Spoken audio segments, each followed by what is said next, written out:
All right. Well, thanks for being here, guys. This is something that's near and dear to my heart. I think it's a fantastic way of doing a lot of stuff, as we'll talk about. So, this course is unlike a lot of market profile information out there. You could spend hours online, and I think you would find that it's like, okay, I understand excess and what a poor high is and these different concepts, but it's like really bringing it down to a usable, tradable type of system. Like that's where I feel like I offer something to the market profile world. It allows you for and what we hope to do today is a deeper understanding of auction markets themselves. Whether any of you ever walk out of here and fire up a market profile chart or not, I think understanding markets from an auction perspective, which is what they are auctions, is hugely, hugely important. Whether you just end up using it in price action or you develop it into profiles. This is just one part of what I would consider if I were to train another trader what's required to be a holistic great trader, okay? A framework, this middle one here, a market framework, a way to gauge context, okay? We might find a wedge pattern intraday, but what's the context of that particular wedge pattern? This is a fantastic framework to put that stuff within. Other parts of being a consistent trader, which are in different courses and things we'll talk about at different times, are your belief systems and your self-awareness, all those kind of things, as well as going down to kind of what I would say lower time frame and getting very familiar with order flow and different tactics and ways of doing things. Again, within a framework, within an operating belief system, and being aware of your own emotions and all that kind of stuff. That's how we really bring everything together. This course will help you be able to manage expectations. Okay, we talked about that wedge pattern or perhaps a breakout pattern. Is this a good one or not a good one? Okay, how do we differentiate context? Trade management. I mean, almost every webinar we do or anything, we have people that ask about, I'm having trouble with trade management. I'm getting out of trades and they end up running, and I'm deciding to take a quick scalp. You know, well, they take a quick scalp and it keeps running, or the opposite, right? I get tired of that and then I don't, and then it, turns around. So, how to develop hypotheses. This is something that you guys have begun to do as trainees and whatnot, and on the AM sheet, not only what's the news catalyst, what are the key levels, but I think the most critical component of the AM sheet is where you distill all that down into a game plan, how to attack something, develop several hypotheses of if-then statements, and how if you develop a deeper understanding of auction markets, your hypotheses can be better. If we get beyond this level and do this, the implications of that are stronger, better order flow for you to profit from. We'll talk about how to practice and develop this skill set of using market profile. It's very nuanced. It's not just something that we can create an algo for and then have spitting out information for us. It's a very visual, very nuanced, very discretionary type of thing.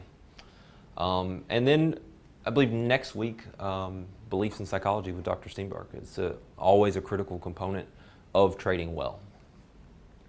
So the need for market profile is real.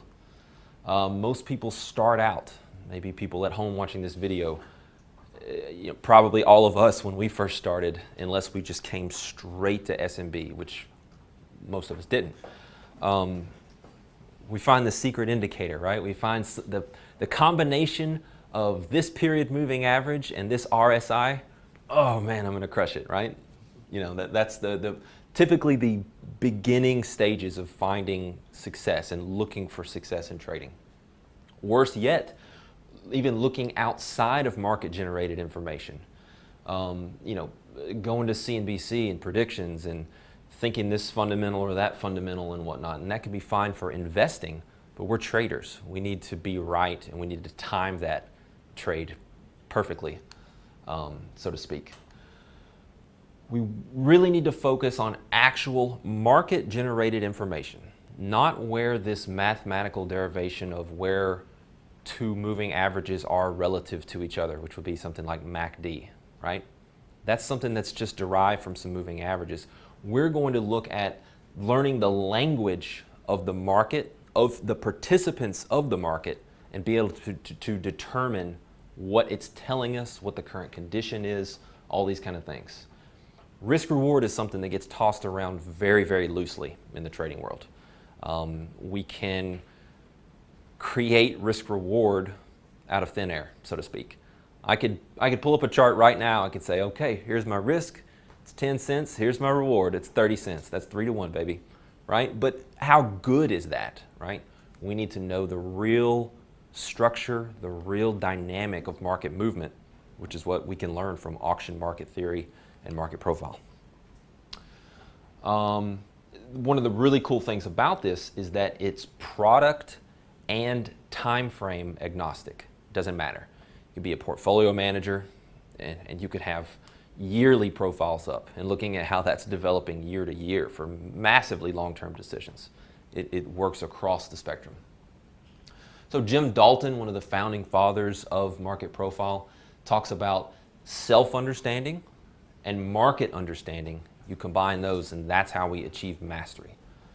Linda Bradford Rashke, one of the market wizards, right? She also discusses this self plus market understanding. And she goes further. She talks about kind of 3 steps. Where to trade, she recommends using market profile. Where is risk reward? Where should we be looking for opportunity? Okay? And then when to trade, we learn to read the tape, we learn to apply those kind of things, right? And then sure, you can use indicators to help confirm things. Have we gotten above VWAP and we're holding above VWAP, right? Different things like that. Even an RSI, I'm not saying RSI can never be used, but within a framework, within a context, sure. Our favorite, Dr. Brett Steenbarger. Search his blog for there's one article I came across last night in preparing for this. How to learn trading. He says to start with a framework of market understanding. Start with a framework. And at various firms he's worked at, one in Chicago in particular, he was telling me that the only piece of recommended reading that he had, and maybe he should have said one of his books or something, but no, he didn't. He said a market profile book. One of Jim Dalton's book was the only required reading. A framework, a way to see, you'll hear me use this term a lot, the story unfolding. We, and some guys on the chat online participating right now would call this a narrative. You develop a narrative. That's all part of the hypotheses of what's unfolding, okay? A way to determine the current market condition. We will define that term. We'll get very, very clear on what that is. Understand risk reward again. See beyond just price alone, okay? Open, high, low, close only tells us so much, okay? Now, nothing is perfect. There is no holy grail. There is nothing that just solves all our problems and makes our lives super easy. No, but I do think this is a fantastic framework to operate within, okay?